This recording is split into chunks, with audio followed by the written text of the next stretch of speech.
ये video originally English language में है। इसे हिंदी में देखने के लिए सेटिंग्स में जाकर हिंदी ऑडियो चूज करें। Namaskar. Welcome back to Simplify Your Space. The weather in Bengaluru has been quite pleasant these days. It hasn't been raining much, but the cool breeze has made such a big difference. The heat has reduced quite a bit, and honestly, it feels so much better. During peak summer, you don't feel like cooking, and sometimes you don't even feel like eating. But the moment the weather gets a little cooler or the monsoon starts, you suddenly enjoy spending time in the kitchen.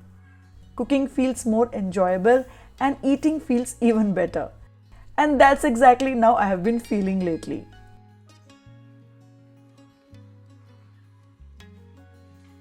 So today I'm going to share my breakfast routine with you. I'm not just going to show you what I'm making for breakfast, but I'll also be sharing a few simple micro habits that help me keep my kitchen clean all the time. These habits make post-cooking cleanup so much quicker and easier. So let's get started. For breakfast, I'm making uttapam with chutney for myself, and for my husband, I'm making a paneer sandwich, some sprouts, and a cup of tea. If you want to make your cooking routine faster and more organized, start by bringing out everything you will need and keeping it on one place before you begin cooking. This is my first micro habit. It saves time, keeps you from running back and forth, and makes the entire cooking process feel much more efficient.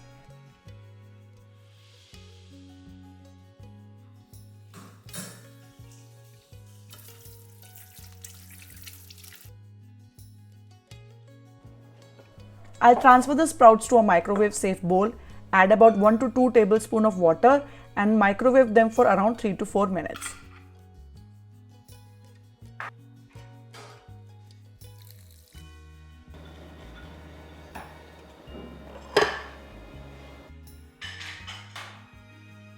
Now here is my next micro habit.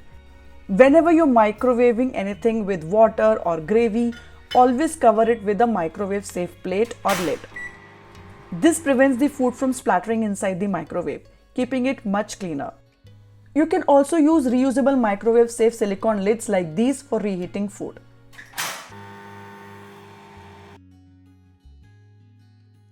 While the sprouts are cooking, I will roast some peanuts in the air fryer for the chutney. Before I place them inside, I am lining the air fryer basket with parchment paper. This is another micro habit I always try to follow because it keeps the basket clean and saves me from washing it after every use.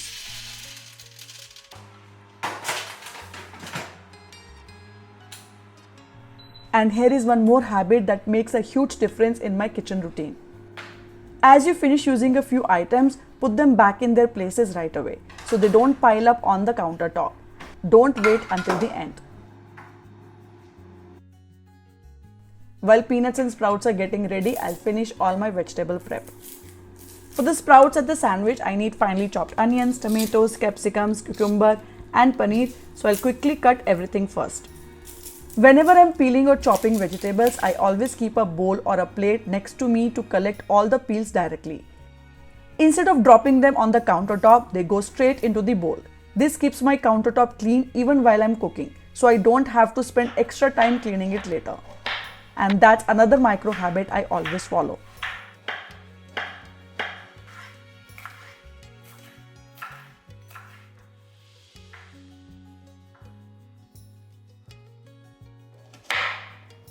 Now for the uttapam, I need finely chopped onions and tomatoes, so I'm using my chopper to make the job quicker.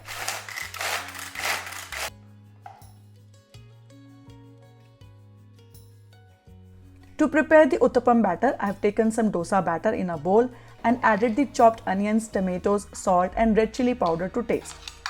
The batter for uttapam should be slightly thick, so don't thin it down too much like regular dosa batter.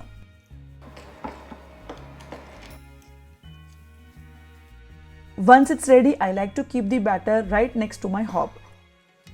Now that I'm done with all the peeling, cutting and chopping, the first thing I'll do is clear away all the kitchen waste. After that, I'll quickly rinse my knife, peeler and chopper. This is another micro habit that has made my kitchen routine so much easier. As soon as you're done with your chopping tools, give them a quick wash. Right now everything comes off easily with just water. But once the vegetable residue dries up, it becomes much harder to clean and usually needs a lot more scrubbing. Also, knives and chopper blades are very sharp, so the more force you have to use while cleaning them, the higher the chances of accidentally cutting yourself. Here I have a few leftover vegetable pieces that I did not end up using. One thing I always avoid is leaving half-cut vegetables uncovered in the fridge because they dry out and spoil much faster. Storing them properly helps keep them fresh for longer.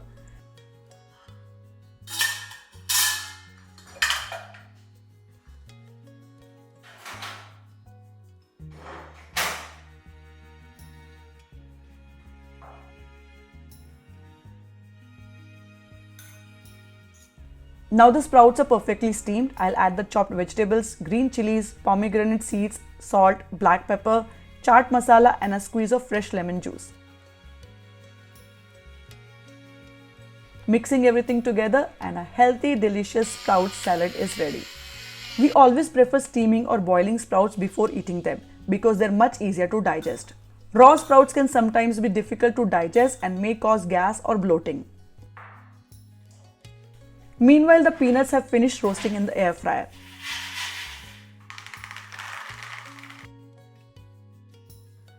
And as you can see, the air fryer basket is still nice and clean.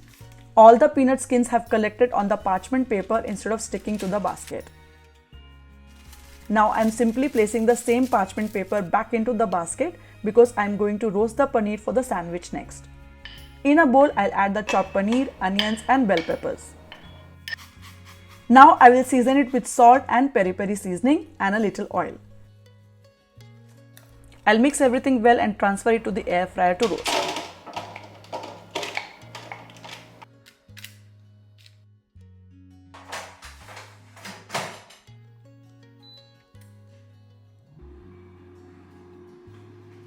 While the paneer is roasting, I'll quickly prepare the peanut chutney. For the peanut chutney, I'm adding roasted peanuts, roasted chana dal, green chilies, a few garlic cloves, a small piece of tamarind and salt to taste. Then I'll add a little water and grind everything into a smooth chutney.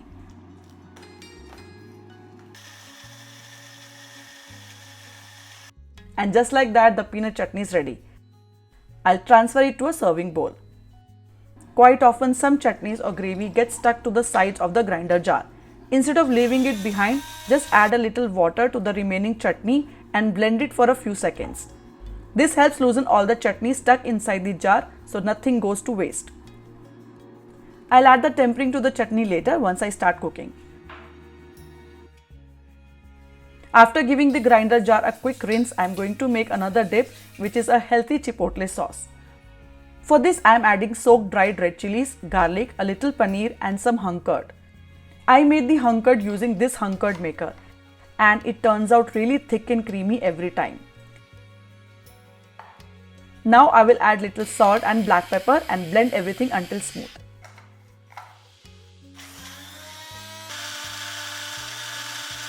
And there you have it, an easy, healthy chipotle sauce made without mayonnaise. Now before I put the grinder jar aside, I will add a drop of dishwashing liquid and a little water and run it for a few seconds. This helps loosen any oil or food residue stuck around the blades and at the bottom of the jar, and this is a great habit. Cleaning the grinder jar this way makes the final wash so much easier without any extra scrubbing. After that, all you have to do is give it a quick rinse and it comes out super clean. And if you don't want to wash it immediately, simply fill the jar with some water and clean it later using the same method. It saves a lot of time and effort. The paneer is nicely roasted. I will transfer it back to the same bowl that I used for marinating. And look at the air fryer basket. It hasn't gotten dirty at all. Since both the basket and the base have a non-stick coating, washing them too frequently can reduce the life of the coating. That's why I prefer using a liner. Now all my prep work is done and have kept everything I need next to the hob for easy access. Before I start cooking, I always follow one more simple habit. I'll quickly put away anything that's still lying on the countertop and place the dirty utensils in the sink. Starting with a clear workspace makes cooking much more enjoyable. Try to clean wooden chopping boards as soon as you're done using it instead of leaving it lying around. If it has developed a few stains, simply take a used lemon peel, add a little salt and a drop of dishwashing liquid and gently rub it over the surface. This helps remove stains and can also clean away any mold or fungus that may start developing over time. And after washing your wooden chopping board, always wipe it dry with a clean cloth. Keeping it dry is one of the best way to prevent mold and make it last for years. Alright, everything is ready now. Let's start making breakfast. First, I'll put the tea on to boil.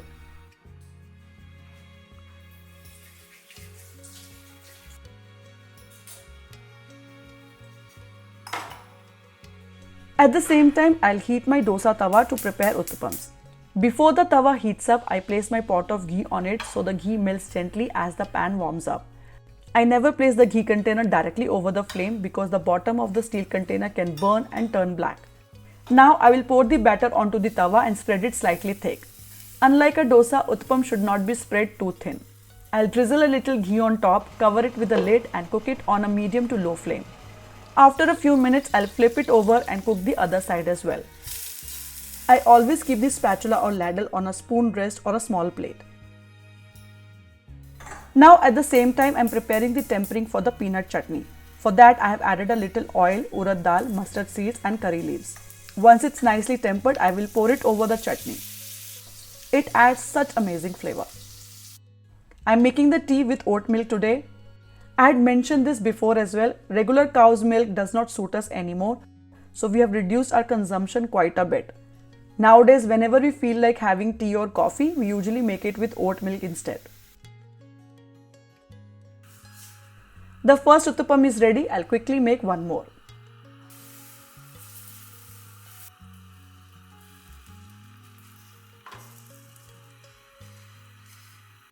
At the same time, I'll prepare the sandwich. Today I'm using sourdough bread because it makes really delicious grilled sandwiches. I've spread the healthy chipotle sauce on the bread. Now I will add the roasted paneer filling, place the second slice on top, brush a little butter over it and grill it until it's crisp and golden.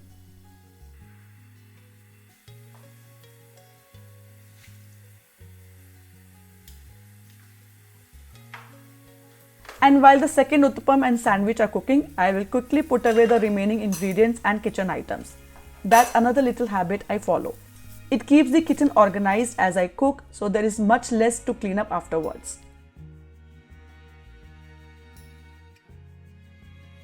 And the paneer sandwich is ready. It looks so delicious. I'll plate everything up. And our hot cup of tea is ready too. Ever since we stopped having regular milk, we have also stopped our daily tea habit. Now we only have tea once in a while, and when we do, we make it with oat milk. Plant-based milk does take a little time to get used to, but once your taste adjusts, you hardly notice the difference. Thankfully, we are completely used to it now. And whenever I make tea, there is one more simple and great habit I always try to follow. Before I leave the kitchen, I empty the used tea leaves from the strainer into the dustbin and soak both the strainer and the tea pan in a little water. This prevents the tea stains from drying up, so they're much easier to clean later. And the strainer does not turn black over time. Alright, now it's finally time to enjoy my breakfast. After breakfast, when I come back to the kitchen, I always place the breakfast plates and teacups in the sink with a little water in them. This prevents any leftover food or tea stains from drying up. This one simple habit makes washing dishes so much easier later. Whether you wash your own dishes or someone helps you with them, it's a really useful habit to follow. Just look at my tea pan, tea strainer and teacups. I have been using them for years, but they are still clean and shiny with no stubborn stains or black marks. That's the power of following these small habits consistently.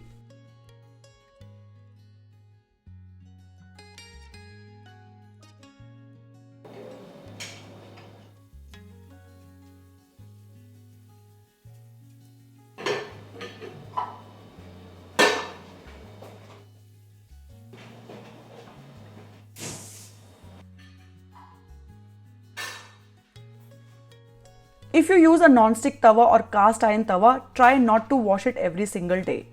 Frequent washing can reduce the life of the non-stick coating, and in the case of the cast iron, it can cause rust and damage the seasoning that develops over time. Instead, once it's cooled down, simply wipe it clean with a soft cloth or a paper towel. The same goes for your sandwich griller. Before cleaning it, switch it on for a minute so it warms up slightly. If any butter or cheese has dried onto the grill plates, warming it up loosens the residue, making it much easier to wipe clean with an old cloth or a paper towel.